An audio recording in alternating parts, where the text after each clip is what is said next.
पूछा रहने का?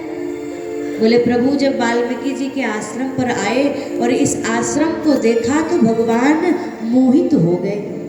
बोले भगवान प्रसन्न हो गए। ये वाल्मीकि जी का आश्रम एक ऐसा आश्रम है जहाँ महाराज जितने हिंसक जीव जंतु है ना, सब एक दूसरे के साथ में बैर छोड़ करके रह रहे हैं। राघवन सरकार समझ गए वास्तव में रहने की विधि तो वाल्मीकि जैसे महात्मा ही हमें बता सकते हैं। वाल्मीकि मन आनंद भारी, वाल्मीकि मन आनंद भारी, मंगल मूर्ति नयन निहारी, मंगल मूर्ति नयन निहारी, तब कर कमल जोरि रघुराई, तब कर कमल जोनि रघुराई, तब कर कमल जोरि रघुराई, तब कर कमल जोनि रघुराई, बोले वचन श्रवण सुखदाई,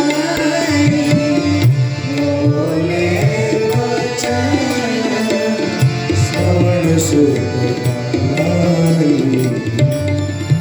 तुम त्रिकालदर्शी मुनिनाथा, विश्व बदर जिमि तुमरे हाथा, अस कही प्रभु सब कथा बखानी, जही जही भात दीन बन रानी।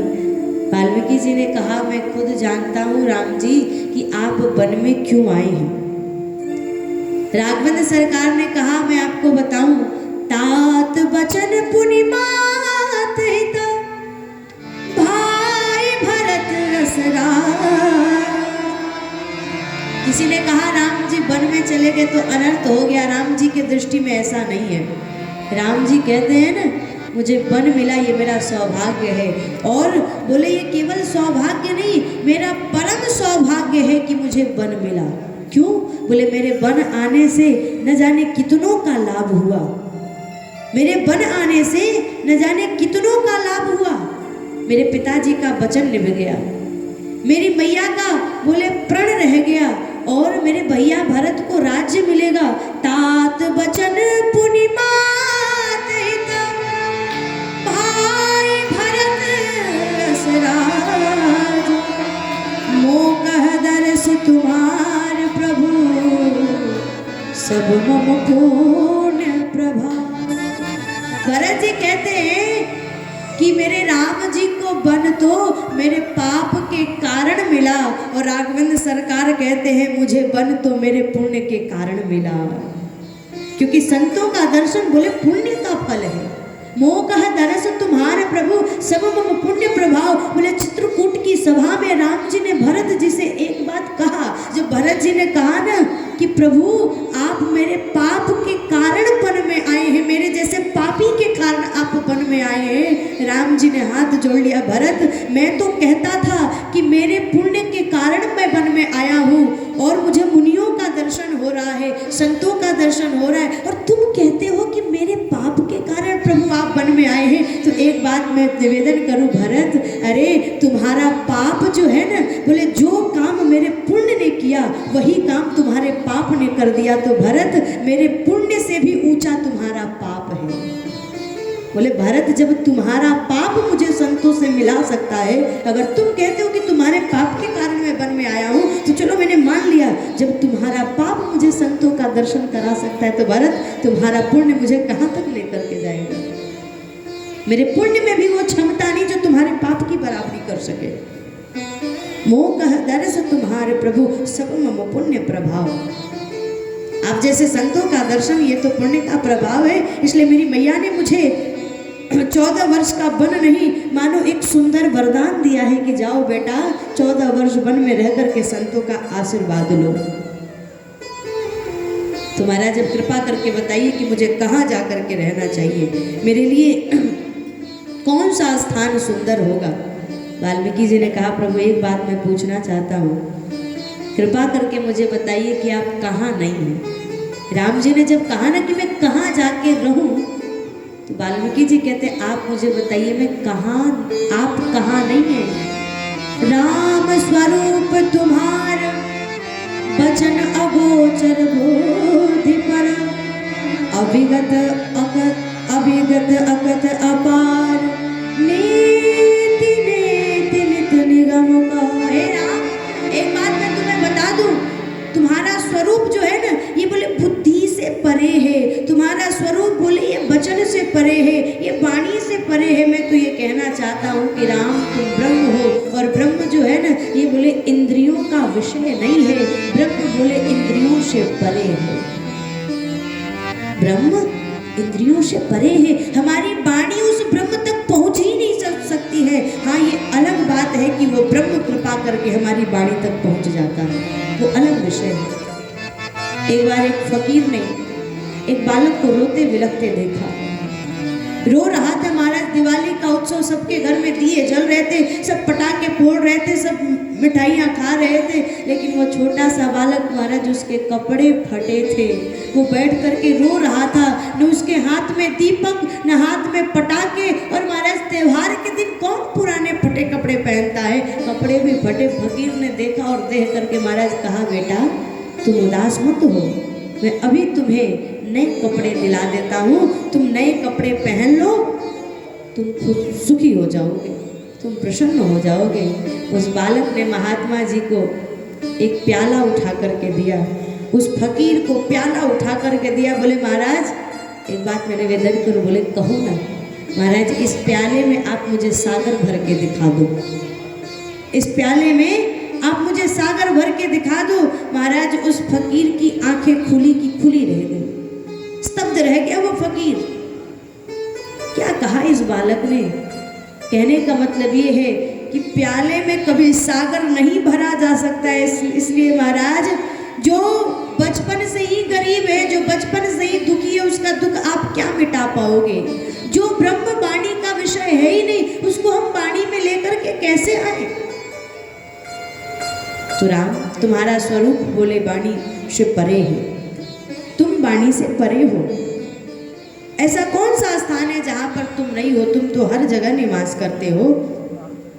लेकिन फिर भी मैं आपको कुछ स्थान बताना चाहता हूँ जहाँ आपके लिए सुंदर रहेगा, आप ऐसे स्थान में वास करें। वाल्मीकि हंसी कहाई बोरी, बानी मधुर अमिय रस बोरी, सुनहु राम अब कहो निकेता, जहाँ बसहु सिया लखन समेता। बोले आपके लिए अब मैं स्थान बताने जा रहा हूँ जहाँ आप लक्ष्मण जी के साथ में और श्री किशोरी जी के साथ में आप बड़े सुखपूर्वक वास कर सकते हैं। प्रथम स्थान कौन सा बताए? जिनके श्रवण समुद्र समाना, जिनके श्रवण समुद्र समाना, कथा तुम्हारी सुभग सरिनाना, कथा तुम्हारी सुभग सरिनाना, भरहि निरंतर होई न पूरे, भरहि निरंतर होई न पूरे, तिनके ही तुम कह गृह दूरे, तिनके ही तुम कह गृह दूरे, लोचन चातक जिन करि लागे, लोचन चातक जिन करि लागे, रहै जरद जलधर अभिलाषी, रहै जरद जलधर अभिलाषी, निद्रहि सरित सिंधु सर भारी, निद्रहि सरित सिंधु सर भारी, रूप बिंदु जल होई सुखारी, रूप बिंदु जल होई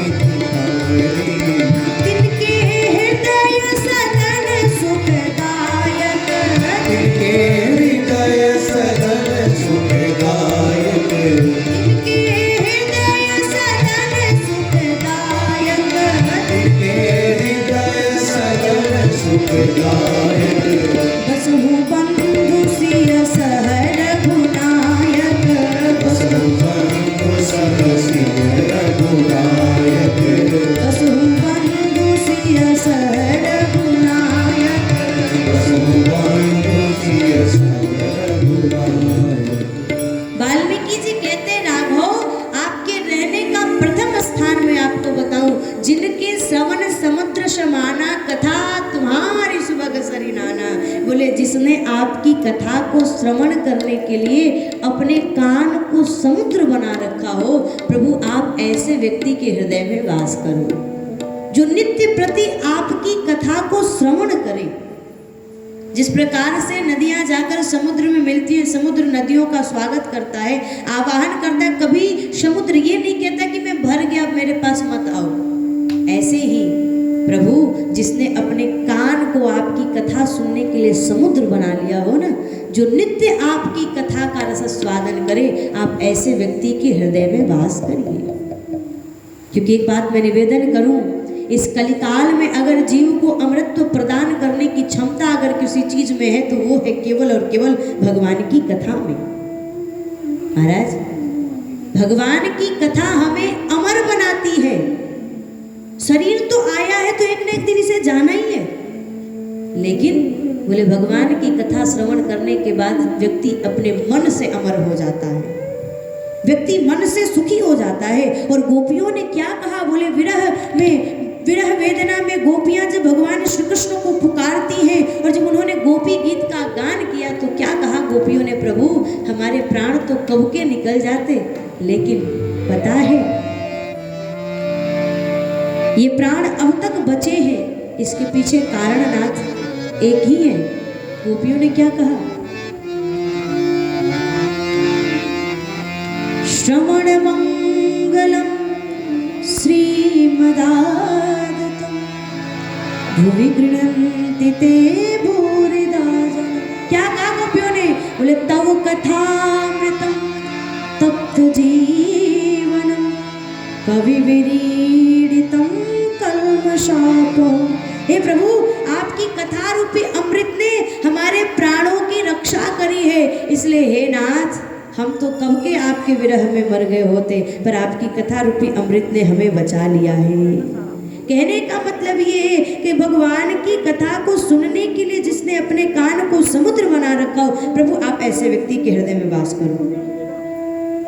गोस्वामी जी महाराज ने एक बड़ा सुंदर सूत्र दिया है, बड़े बड़े मुनियों को दुर्लभ वस्तु जो है ना भगवान के चरणों की भक्ति, बोले उस व्यक्ति को वो भक्ति मिल जाती है जो प्रेम से भगवान की कथा को श्रवण करता है। मुनि दुर्लभ हरि भक्ति नर पावहि बिनहि प्रयास, जे यह कथा निरंतर सुनहि मान विश्वास।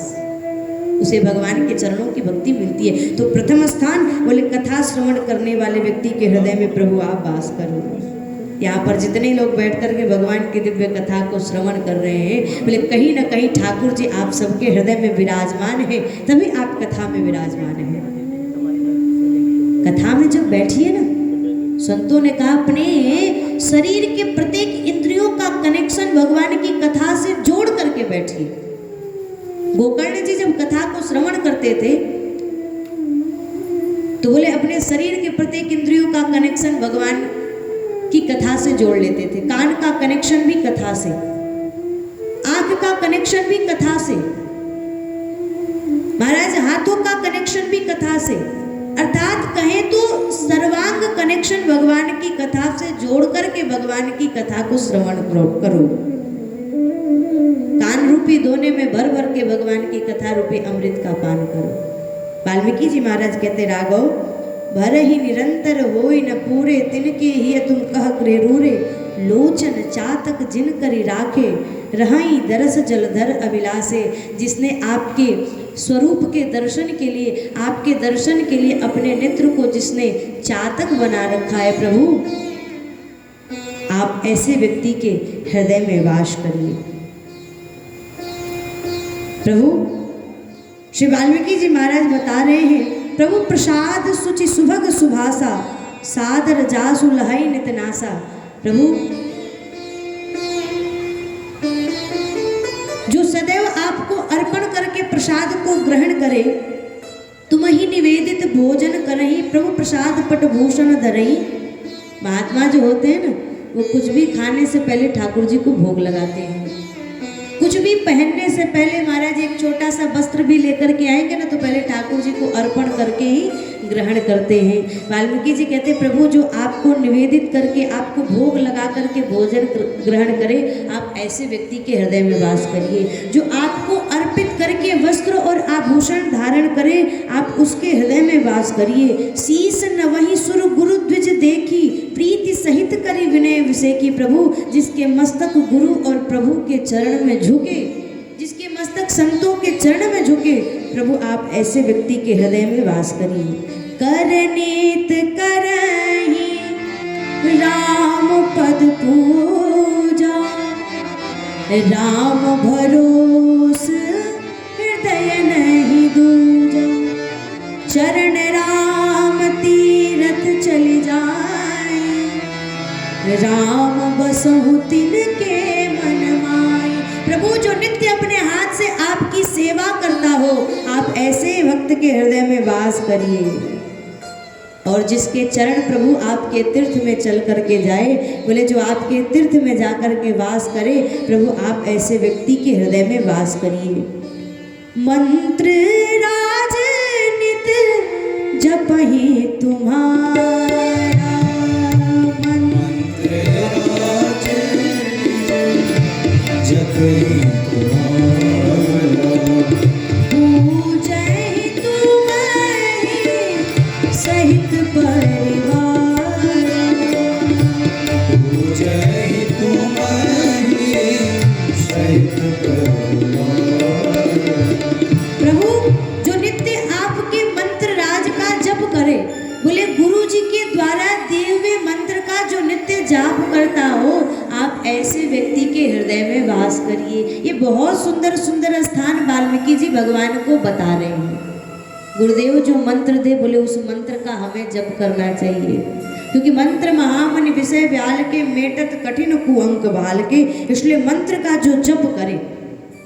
पर एक बात मैं आपसे निवेदन करूं, भगवान के मंत्र का जप तो करना है, लेकिन कैसे करना है?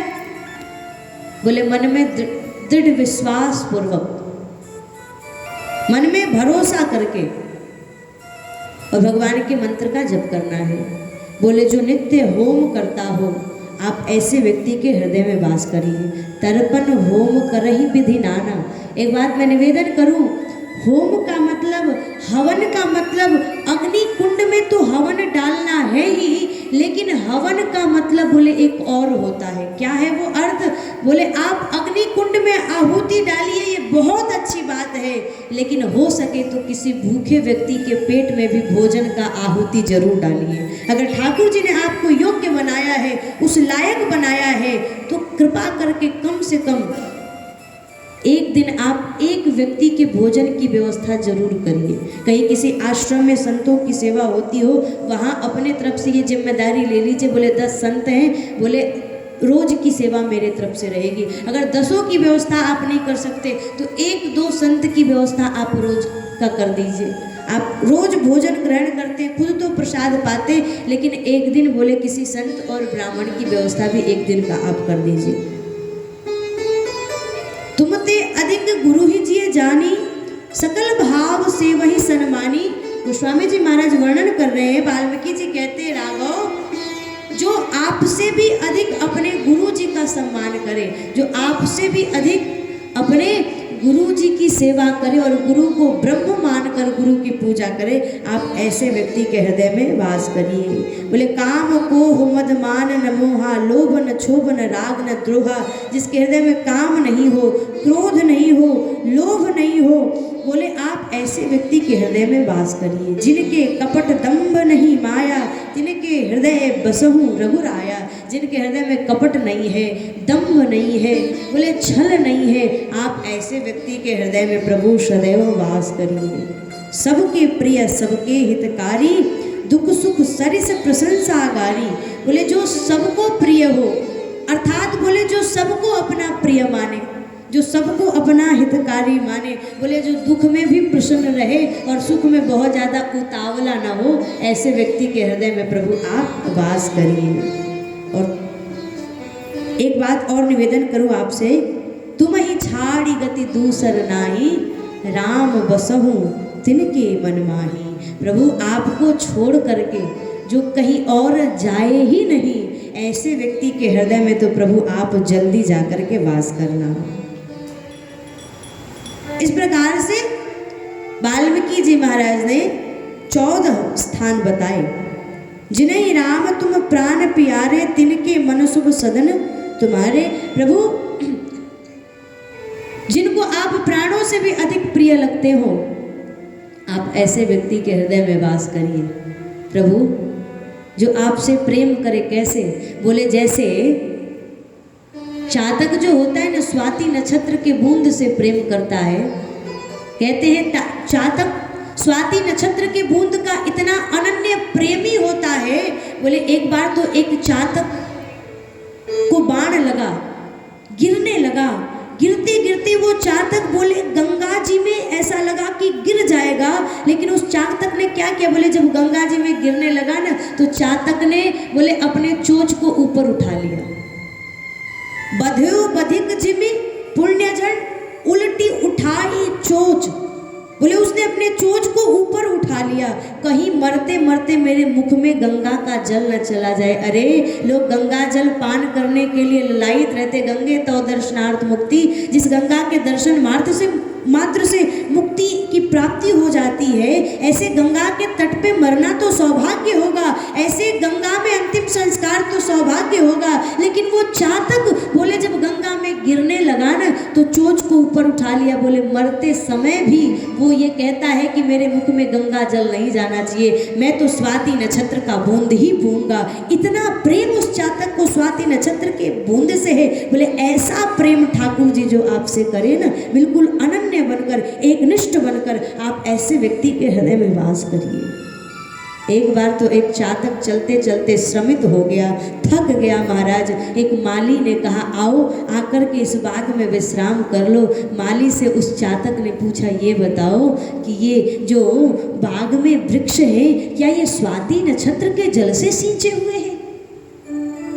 अगर बाग के वृक्ष स्वाति नक्षत्र के जल से सींचे होंगे तभी मैं इसमें विश्राम करूंगा, वरना मैं यहाँ नहीं ठहर सकता।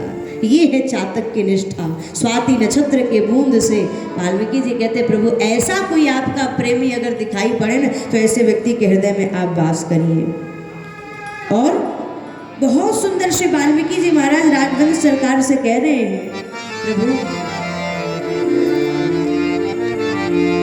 अवगुण तजी सबके गुण गाई, विप्रधेनु हित संकट साई। अवगुण तजी सबके गुण गाई, विप्रधेनु हित संकट साई। नीति निपुण जिन कई जगले का, घर तुम्हार दिन कर मरनी। नीति निपुण जिन कई जगले का, घर तुम्हार दिन कर मरनी। और वाल्मीकि जी महाराज श्री राघवेंद्र सरकार से क्या निवेदन कर रहे हैं? गुण तुम्हार सम जय निज दोषा, जही सब भांति तुम्हार भरोसा। गुण तुम्हार सम जय जिन दोषा, जय सब भांति तुम्हार भरोसा। राम भगत प्रिय लागहि जेहि, तेहि उर बसहु सहित बैठे। जाति पाति तनु धर्म बढ़ाई, प्रिय परिवार सगल सुख पाई। सबहि तुम्हि राई उर लाई, जहि के हृदय बहाउर खुदाई, जहि के हृदय खुदाई। वाल्मीकि जी महाराज मानो श्री राघवेंद्र सरकार को तो स्थान बता ही रहे हैं, इसी माध्यम से हम लोगों को भी बता रहे हैं कि हमें कैसे रहना है। बोले हम कैसे रहेंगे तो राम जी हमारे हृदय में आकर के बसेंगे, ये हम ही लोगों के लिए लिखा गया है। बोले अवगुण तज सबके गुण गहई, विप्रधेनु हित संकट सहई। बोले जो दूसरों का दोष कम देखे, जो दूसरों में गुण का अवलोकन करे प्रभु आप ऐसे व्यक्ति के हृदय में वास करिए। हम लोग बोले किसी का अवगुण ज़्यादा और गुण कम देखते हैं। अरे विधाता की जो रचना है ना, ये गुण दोष से ही है। ऐसा कोई व्यक्ति नहीं है इस धरती पे जिसमें महाराज गुण है तो अवगुण नहीं है और अवगुण है तो गुण नहीं है। गुण और दोष दोनों है, लेकिन हम लोगों की आदत क्या है, बोले हम गुण को भूल जाते हैं और दोष को उतारना शुरू कर देते हैं, दोष देखना शुरू कर देते हैं। इसमें ये गलती है, इसमें ये कमी है, इसने ये कमी कर दिया। तो स्वामी जी कहते हैं जो दूसरों के अवगुण पे ध्यान कम दे, जो गुण पे ध्यान दे, जो विप्रधेनु हित संकट सही, बोले जो ब्राह्मणों के लिए, गौ की रक्षा के लिए, संतों की रक्षा के लिए खुद संकट सहकर भी ब्राह्मण की, संत की और गौ की रक्षा करे, ब्राह्मण संत और गौ की सेवा करे, प्रभु आप ऐसे व्यक्ति के हृदय में वास करिए। वाल्मीकि जी महाराज कह रहे हैं प्रभु गुण तुम्हार समझे निज दोषा, जय सब भांति तुम्हार भरोसा। जो व्यक्ति अपना गुण देखे, अपना दोष देखे, और यदि कोई जीवन में गुण है तो ये भगवान की कृपा है ऐसा सोच करके प्रसन्न हो जाए, बोले ऐसे व्यक्ति के हृदय में आप वास करिए। और जो हर प्रकार से प्रभु तुम्हारे ऊपर भरोसा करता हो, आप ऐसे व्यक्ति के हृदय में वास करिए। आदि वाल्मीकि जी महाराज ने 14 अलौकिक स्थान भगवान को बताए। अब बोले महाराज लौकिक स्थान भी तो कोई होना चाहिए ना, जहाँ पे भगवान जा कर के और 14 वर्ष तक वास कर सके। वाल्मीकि जी महाराज ने कहा प्रभु अब एक स्थान और है, वो मैं आपको बताना चाहता हूँ। चित्रकूट गिरि करहु निवासु, चित्रकूट गिरि करहु निवासु, चित्रकूट गिरि करहु निवासु, चित्रकूट गिरि करहु निवासु। तह तुम्हारे सब भांति सुखासु, तह तुम्हारे सब भांति सुखासु। शैल सुहावन कानन चारु, शैल सुहावन कानन चारु, शैल सुहावन कानन चारु, शैल सुहावन कानन चारु। करके हरि मृग विहग विहारु, करके हरि मृग विहग विहारु, करके हरि मृग विहग विहारु। हरि मृग विहारु। भगवान आप जाकर के चित्रकूट में वास करिए, क्योंकि चित्रकूट आपके लिए हर प्रकार से सुंदर स्थान है।